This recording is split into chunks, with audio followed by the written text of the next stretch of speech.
You're listening to Climate Champions, a podcast from the Architects Journal. I'm Hattie Hartman, Sustainability Editor at the Architects Journal. And I'm Hattie's co-host, Rachael Owens. I'm co-director at the National Retrofit Hub and Head of Sustainability at Buckley Gray Yeoman. Welcome to this mini-series on housing, both new build and retrofit, timed with the AJ's 2025 focus on housing. We are talking to practitioners who are looking at radical solutions to the housing crisis, from new build to infill to retrofit.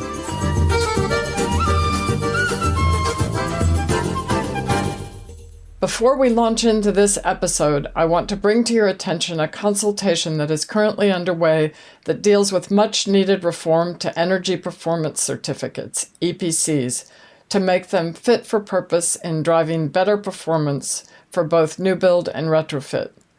Through her work at the National Retrofit Hub, Rachael has looked closely at the proposed changes to EPCs, and she's going to give us a quick overview of what the consultation includes and why it's important for listeners to respond. The deadline is February 26th. Rachael, tell us about the scope of the consultation and where listeners can find more information. Yeah, the consultation focuses on changes to energy performance certificates, so EPCs, display energy certificates, that's your DEC certificates, and air conditioning inspection reports. It's considering topics like the metrics that are used in the certificates, how long they're valid for, and when they're required. Now, EPCs and DEC certificates play a really crucial role in retrofitting the UK's buildings. They inform policy, they drive finance, and they also help shape household decision-making. They are the tool that government uses to set and assess progress towards net zero and climate targets. At the National Retrofit Hub, we've been conducting some extensive research into what the sector needs for EPCs in order to scale up retrofit in the UK. You can go to our website, we'll put a link in the show notes, to find a report which summarised what we think needs to change about EPCs, and it gives more guidance there on how to respond. So please do visit the website and engage with us to find out more. And now on to this week's episode.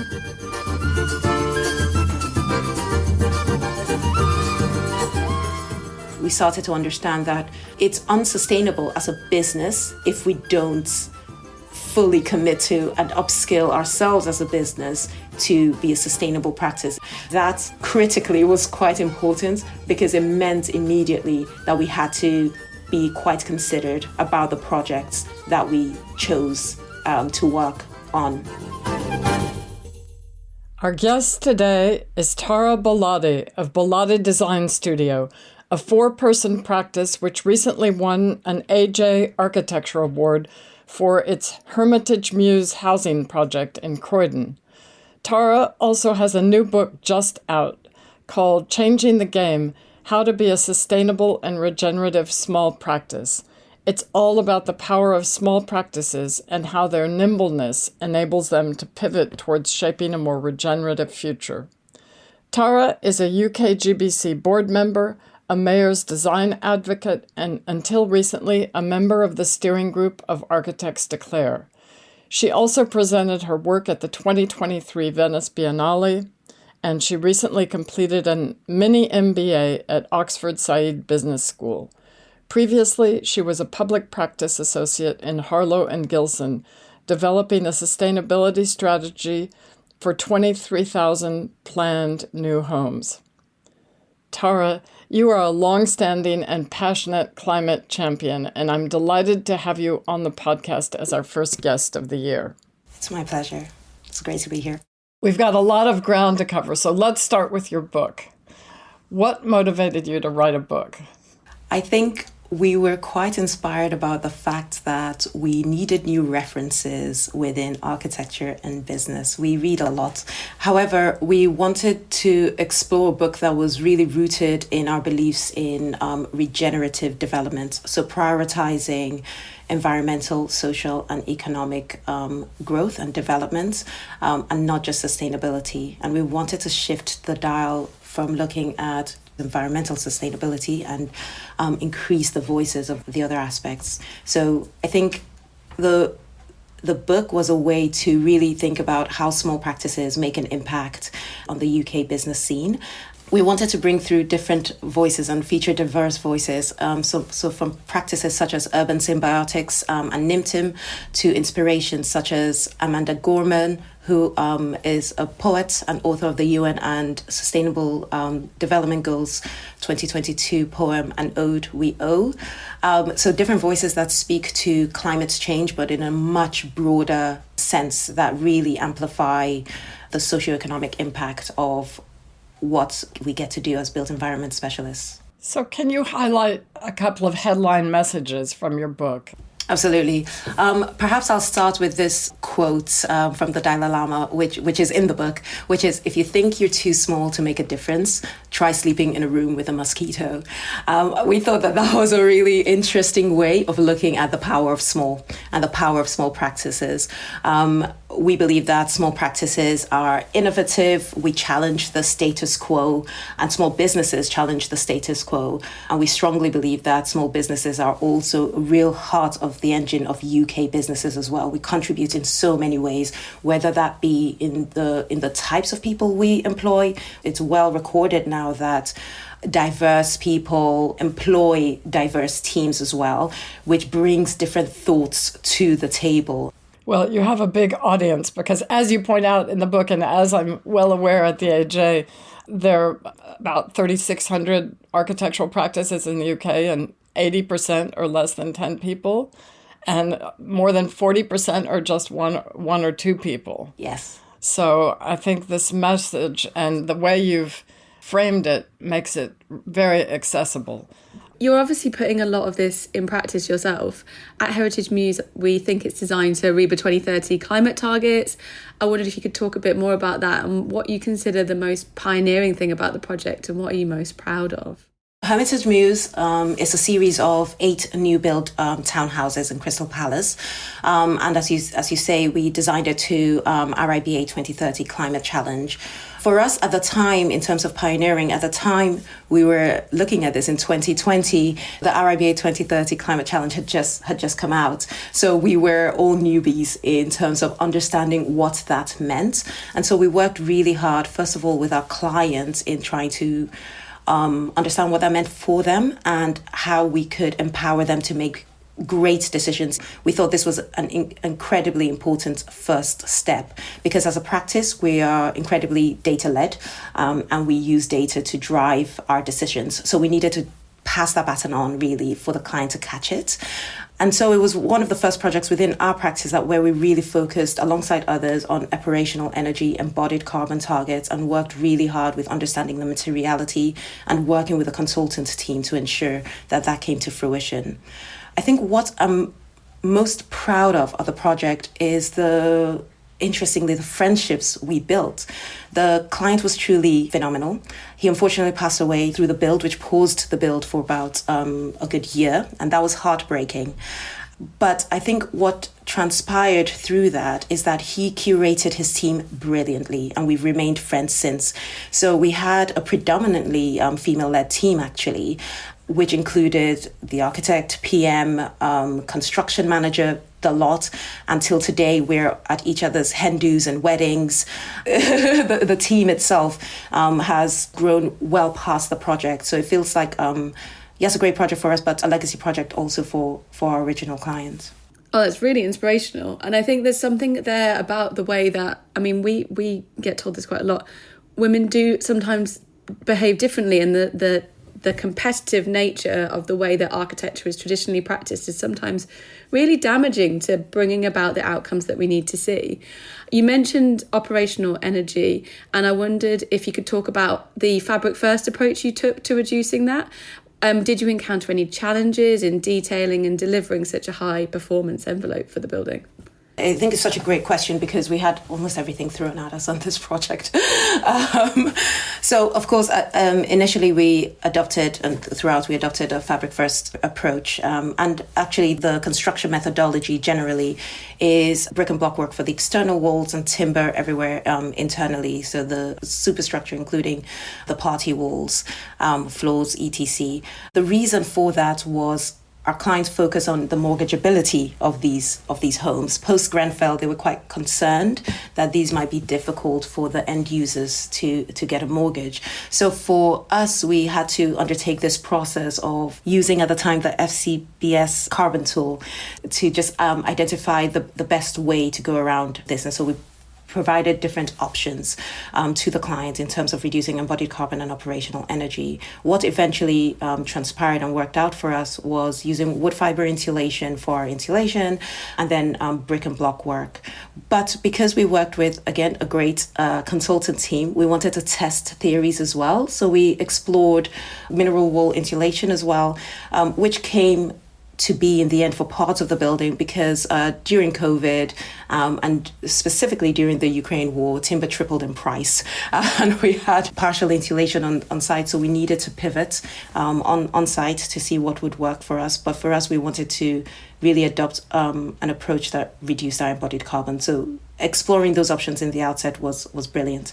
It has the remainder of what you'd expect in terms of MVHR, PV panels, air source heat pump for our energy, and we worked with the U values of zero 0.1 all the way through as a fabric, including triple glazed windows. So that was the holistic plan, if you like.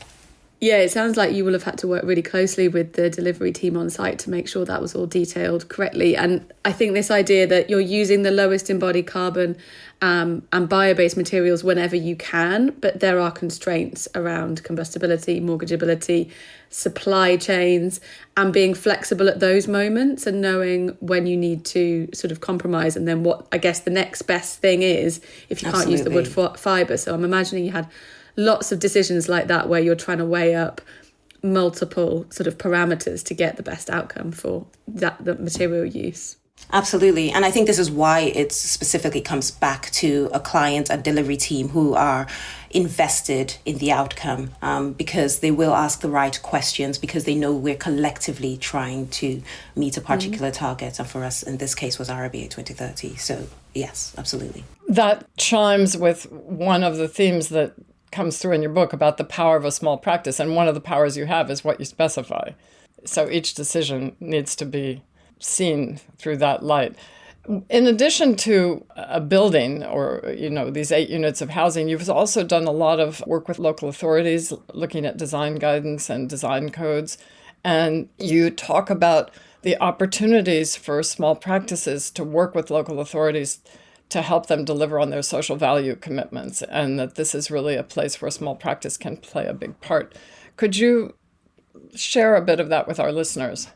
Yes, absolutely. I think so with some of our experience, and again, some of those small practices that we feature in the book, it was important to look at not just architecture at building scale, but also see how we can influence wider society. And that's where design coding really came in for us. For context, we've delivered different types of design guide. We've worked recently with Fleet Development Corporation, where we were looking at the sustainability assessment guide, versus something with Southwark Council, where we were looking at a more traditional design guide, where it was about design principles in effect and wider master planning of both the Hatcham and Ilderton area, but also the Sandgate and Verney Road area, so on Old Kent Road.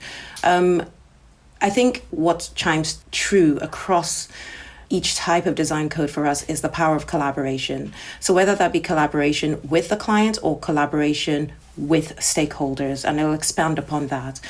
For example, working with EDC Fleet, there was actually quite technical in terms of setting net zero standards, what that looks like for them, and it had very clear and more directive outcomes related to, say, operational energy, embodied carbon, health and well-being. Whereas with something like Southwark Council, we're really looking at a way of ensuring that the quality of not just build, but the spaces in between, place shaping, were as strong as possible. I think what worked really well in that project as well was the collaboration with the community. Southwark have a community review panel who were part of that process. There we collaborated, it's collaboration all around now, there we collaborated with Farrell's actually to deliver that piece of work. And we had really good feedback from community stakeholders who were concerned, for example, about the ground floor. What what would this feel like? How would people feel safe in public realm? And so it required us to use language such as could, should, must, but keeping design coding quite flexible because at the end of the day, we want great design. We want great design teams to be able to come up and produce wonderful architecture and place shaping. But there was a really strong emphasis on the spaces between buildings. Just linking that back to the local authorities with Southwark, I think one of the strongest directives they probably put forward was this design code can't be more than 30 pages long. And I thought that was fantastic because it really focuses the mind. And we're so used to design codes that are 200 pages long and it's difficult to get into. But that forces a level of flexibility that it has to have and a level of conciseness that needs to be implemented. So I think that collaboration with a client and having a client with a strong vision for what that might look like is incredibly powerful. Well, it's fantastic that you're working across these different scales and looking at the public realm. A slightly different tack that I wanted to ask you about. One thing I really liked in your book is that you spell out in a very clear and accessible way how designers who are early on their sustainability journey can upskill. So where do you suggest people start? Like you're a 1 or 2 person practice and you're just kind of overwhelmed. Where do you start? I think that's such a good word, overwhelmed, because I think that a lot of small practices can be overwhelmed by the challenge of upskilling. I think it is an investment and we just accept that. So there will be time put aside to it. And I think there are 2 key ways, one formally and then informally. For us and some of the practices we've spoken to in pulling the book together, formally, whether that be programs like Passive House, the ACB organization, and undertaking a course with them, Retrofit Academy, particularly as we're hopefully moving more and more towards retrofit and understanding the formal training that past 2035 will require of us to deliver better homes, I think is part of the way we can do that. So I strongly believe in formal training in that way, which is, that needs to be carefully balanced because at the end of the day, many of these practices are running business. So when you're embarking on a 12, 13, 14-week program, just committing to that. The second is more informal with working groups. I think a lot of not just architectural practice leaders, but planners, other small businesses have really gotten involved in organizations such as Letty or indeed the National Retrofit Hub or Architects Declare UKGBC, where you're part of working groups that force you to learn in a different way because you're collectively connecting to an output. I found that personally, again, that was a really brilliant way of learning. And then finally, technology and how we can use our tech much smarter within small practices. Within our practice specifically, we use ArchiCAD, which incorporates dynamic modeling for energy evaluators. So again, just understanding really how our design decision making affects our wider climate. So I would suggest joining one of those member body organizations as a really great place to start. I think these knowledge communities are incredible. And that is something that in the last 5 years has just exploded. And I totally agree with you. You can learn a huge amount informally in that way. Yes, absolutely. And really helps to stop the overwhelm as well, because you're in the same boat as all of these other people that are trying to upskill in the same way. So yeah, I totally concur with that as well. You've already mentioned this a little bit, but in the book you talk about the tremendous opportunity for architects within retrofit, and that often requires upskilling. We know we need so many more practicing professionals working in the retrofit space. So what advice would you give to practitioners who might, say, be doing residential extensions, they might be working on new build, but looking to sort of pivot into more performance upgrade retrofit projects? I think the upskilling piece is definitely part of that. Personally, and I think with so many people I've spoken to, the past 2035 course has been brilliant in just going back to basics of building physics and understanding that in the way it's delivered has been brilliant, and I would certainly encourage that. Maybe I'll come from a place of highlighting some of the key challenges that we've gone through. And this is maybe slightly more retrofit at scale. And specifically, we're working with a few clients on what was previously the Social Housing Decarbonisation Fund and currently the Warm Homes program. And some of the challenges we found there that I think that is important to highlight is, number one, decision making. Warm Homes funding usually comes with a pot of money that is usually match funded by, say, a housing association. And that may or may not clash with a housing association's capital works program. So if they're replacing all their windows every 15 years, it depends where say additional funding for retrofitting a series of units or a series of dwellings comes into that. The second is, and I think this is where small practices, all architects actually have a lot of power, is not just measuring performance targets and being very intentional about a holistic approach. And a very clear example might be whether this is retrofitting a particular dwelling or retrofitting at scale, rather than, say, looking for a target like we're going to go up to EPC C. And I use that specifically because that's what's required for warm homes, but it could be EPC B, or whatever that target is. I think it's important to make decisions considering the wider impacts. And a very clear example of this is, if, say, we were meeting and trying to get from an EPC D to an EPC C or B, and the action for that might be changing a light bulb to a more energy efficient one, that gets you into that bracket. That technically is the job. But when you're looking at it in the context of a home that has a rotten timber window and you have an opportunity to either repair that or replace that, while there might be more costs attached to that, that has to take priority because you're thinking about the health of the occupants in there. And I think this is where architects really can shine, in taking this much wider systemic view of how we approach retrofits, rather than just looking at performance. Yeah, I'm completely in agreement with you there. There are so many benefits to retrofit, from health to climate resilience to reducing our demand on the grid. And if we have such a narrow focus on one outcome, be that an EPC rating or an energy cost, then we are so blinkered that we might miss all these fantastic opportunities. And also, we won't be delivering what the people in these homes actually want to see. I'm sure someone would much rather experience a benefit in comfort rather than just have a slightly different light bulb. Yeah, and a fantastic range for your small practice.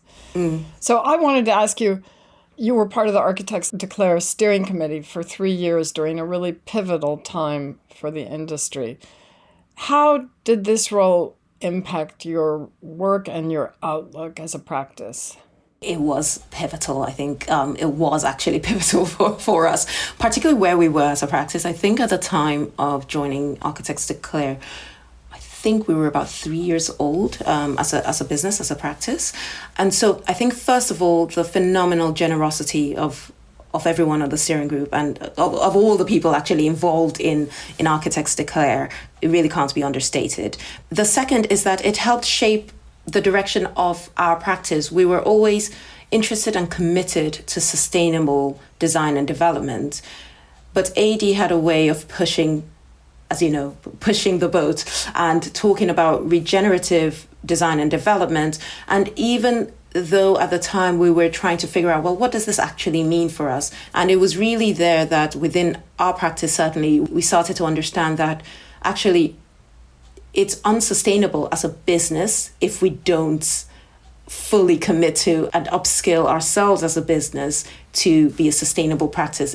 So I think for us, they aligned with each other. The business of sustainability, or the business of architecture, and also sustainability as an output.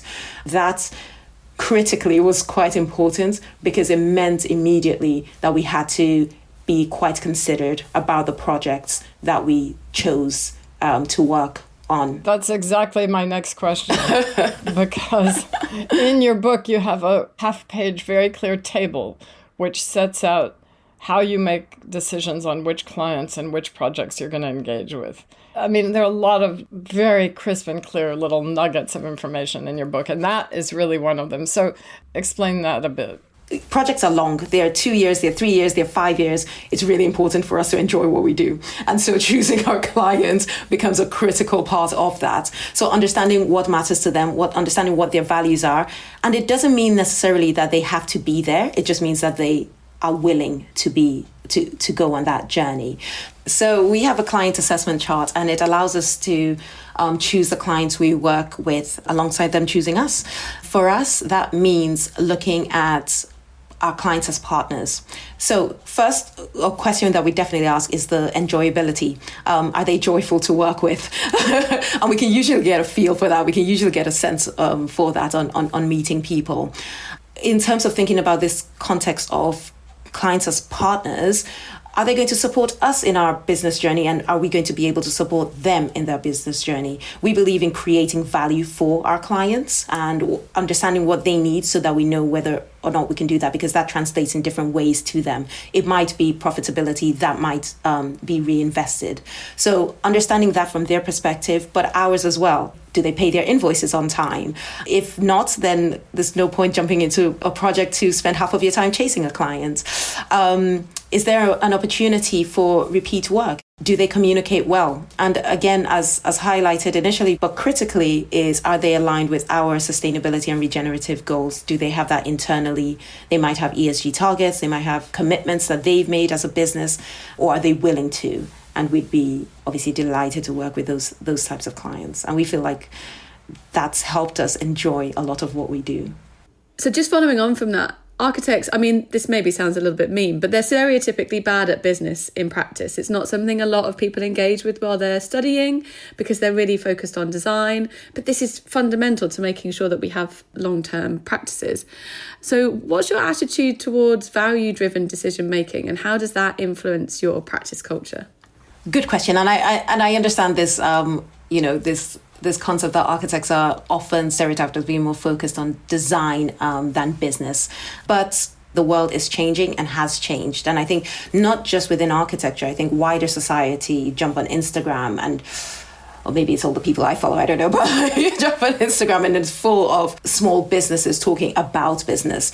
And for our practice and many other SME businesses, not just within architecture, it's important that we integrate value-driven decision-making as a core tenet, recognizing that good design and good business are mutually reinforcing, which fundamentally means that we understand what our clients want, or we try to understand what our clients want, and we take the time to understand it, understand their motivations, understand their core drivers, how, as I said earlier, they might reinvest profits or not, because it's a longer-term partnership, it's a longer-term relationship. And we fundamentally believe that great design creates value in a place, in a home. We spoke earlier about holistic decision-making. An obvious example is what Argent did with King's Cross and how that's a new destination for many people.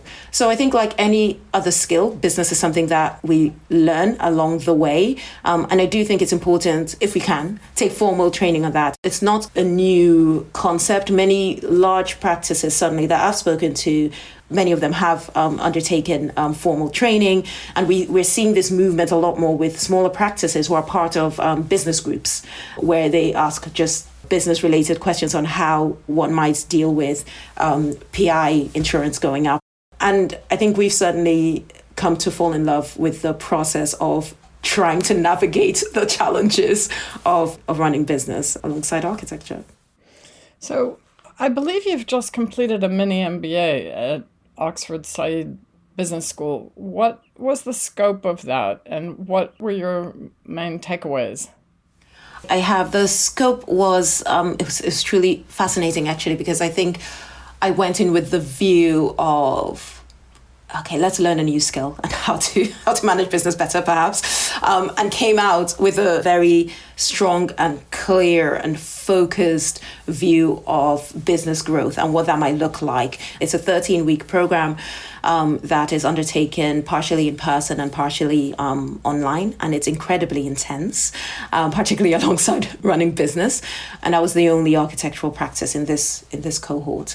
So firstly, it completely broke my view of business in terms of moving out of the architectural and built environment space. And I think that was incredibly powerful, because that was really where I learned that business is just business. They all have the same systems, slightly different, of course, but they all have key systems that supports the running of a business.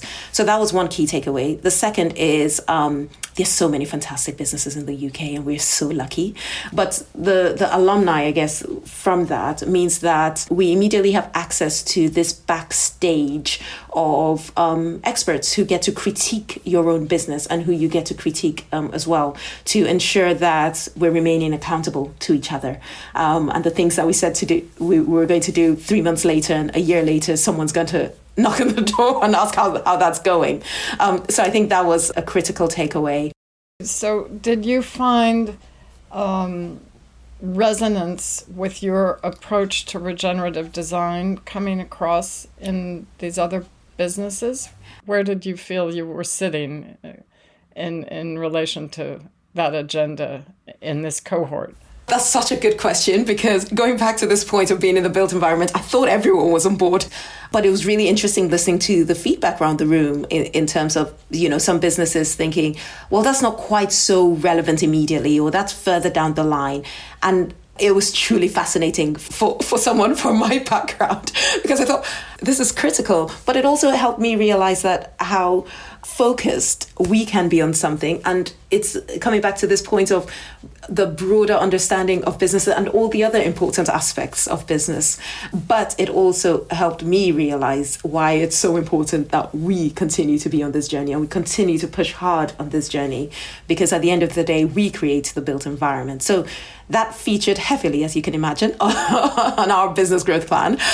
But not necessarily everybody else's. But there were businesses, of course, who believed in sustainability and in sustainable design and regenerative design, and some businesses who are already massively thriving in that space. And I can imagine there's a real difference between businesses like yours who have this as their sort of central value and that everything flows from that regenerative approach, to it being a bolt-on that you add in a few years' time once you've got the business model up and running. It's a completely different offer and a lot less impactful, I imagine. We're painting a picture that you're obviously achieving a lot as a small team. We wondered if you've been exploring the use of AI in your practice to sort of help streamline what you do, or if that's something you've engaged with at all. Yes, in a light touch way. Again, coming back to this point on sustainability of business, I think we have to be involved in that conversation in terms of understanding what that means for us as a business. So I think we use AI in different ways, and I'm sure nothing I say will be surprising here, but for example, ChatGPT used as a research assistant to a degree, but recognizing that it has a heck of a lot of hallucinations as well, which I think actually what's been interesting with something like, say, ChatGPT or Claude AI or any of the other sort of language programs, is that it makes you realize that it really is quite important to understand things in the traditional way. And I think it's exciting to be part of that process of testing, but there's much more to come, I think, with AI, and it's trying to understand how best to use it before rolling it out within the practice and implementing it across. So at the moment, dipping our feet in, but I think we have to be part of the progression of AI. Yeah, I think that cautious approach is one that we're seeing quite a lot in different practices, and making sure that we are being really rigorous about what we accept from it. But at the same time, we've got to be open, otherwise we'll likely be left behind. Absolutely. We wanted to touch a bit on collaboration. So it's something that comes across loud and clear in everything that you do. In your book, you've included short case studies from many small practices: Nimtim, Collective Works, Studio Search, Knox Bhavan, Studio Gill. Often these are your direct competitors, and I wondered if you could talk about the power of collaboration and working in networks and how this amplifies what you do. Absolutely. I think that, to create great places, great cities, great homes, there's nothing like the work of many hands. I'm hopeful that we're moving to a time where we recognize that our cities are built and are better to be built by a range of voices, a range of hands, and moving away from heralding the sole architect as the purveyor of all knowledge or the holder of all great design. I think for that reason, collaboration will continue to be a key part of what we do. So we collaborate with small practices who might seem direct competitors, but I think we learn so much from them because they will inevitably have a different way of looking at city making just based on who they are, based on their experiences, where they've grown up, how they've grown up, what they've challenged in their daily work. So there's an opportunity for us to learn, as well as, of course, share our knowledge as well. And collaboration also we do with the larger practices, again, both as an opportunity to learn from, but also contribute to. Where we collaborate, I think, coming back to this point on different voices, depending on who one has around the table, someone will bring a perspective of, for example, how women and girls use the city. And that's a conversation that might not be had if that person wasn't around the table. And that's a huge oversight. And we continue to embed some of the mistakes that we've made in the past. So collaboration will always bring forth a new way of experiencing a city. And I think it becomes more and more powerful the more we do it. And I think that the pie is big enough. I really don't think that it's this set pie for this one person. I think the pie is big enough. We just create a bigger pie and we all get a slice of it, and we'll make it through. Another thing, Tara, that strikes me is your ability to deliver uncomfortable truths in an authentic and constructive way. And I particularly enjoyed your interview on the Texture Lounge podcast in 2020 in the middle of Black Lives Matter, where you delve into your Nigerian heritage and you also highlight examples of systemic racism within the built environment. You describe a local authority framework in a borough that is more than 60% BAME without a single Black-led practice out of a list of more than 100 practices. So now we're 5 years on. Are you optimistic? Do you see any progress? What's your view? I do see progress. However, I think far more can be done. I think what was important about 2020 is it was a moment. And I'm naturally quite optimistic as a person. And I think that does come from maybe growing up in Nigeria. But I think what was important for me at that time is recognizing that it was just a moment and it needed to translate itself into a movement. The work is not done. We're so far away from that. And we need procurement teams and client teams to be intentional, because this cannot happen without intentionality. We're human. By default, we go to the place we're comfortable with and that we know well. So it does take work, and a lot of work. So I will say, yes, there has been some progress. I hope there are more progressive clients today and more progressive design teams today who continue to carry that piece on. But I also think it's just as critical that it's not the same voices talking about it all the time, that we need different actors on the table. We need different people showing that allyship and showing that championing and showing that challenging of the status quo. And I think there's so many people in the industry who already do that well, but I think we've got a far way to go still. I totally agree with you. I was at a really interesting event earlier this week, which was the Thornton Educational Trust Inspiring Future Generations Awards. And that does give me hope. I mean, the room was absolutely packed out, and with a lot of architects engaging with bringing more diverse young people into the profession in really creative and proactive ways. But as you say, it's a long game, and we've got a long way to go. Absolutely. So tell us a little bit about the work you have in the pipeline and what's on your agenda for 2025. We're working on a range of types of projects.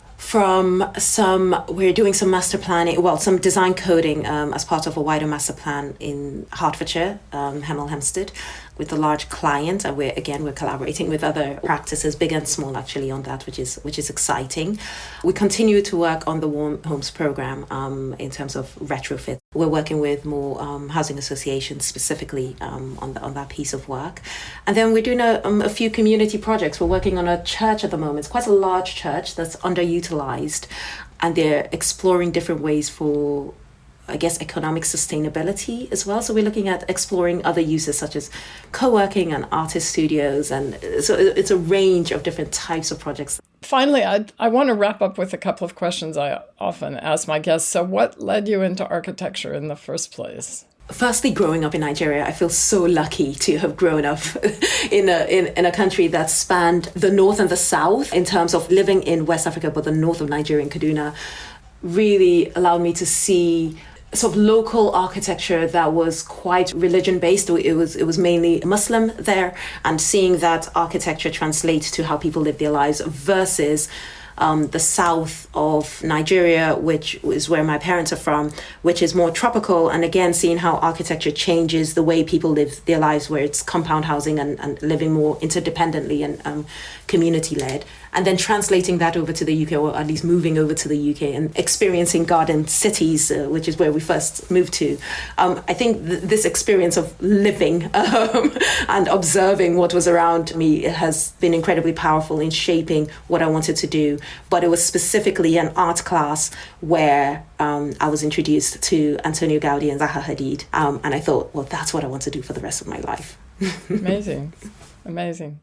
Yes, I think your whole grasp of what community means and how the public realm is used from your growing up in Nigeria sounds really interesting, how you bring that to your work. So the other thing I wanted to ask you is, was there a light bulb moment when you understood the import of the planetary emergency? Absolutely. I think it was just under 20 years ago where I just moved to Newcastle to do my master's in architecture.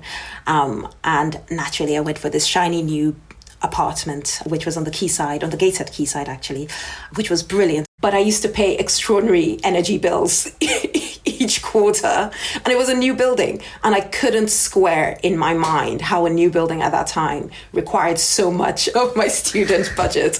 And I was a little bit angry. And I think it led me down this view of trying to understand why this was the case for a new build. I went in to do a project management course and write my thesis on sustainability, and that was where I started developing my ideas on environmental and socioeconomic sustainability. But that was the moment, driven by a little bit of anger and frustration. Aren't we all? Absolutely. Well, thank you very much, Tara. There's so much inspiration from your work, from your book, and from this conversation. So keep up the great work. Thank you so much. Really appreciate being here.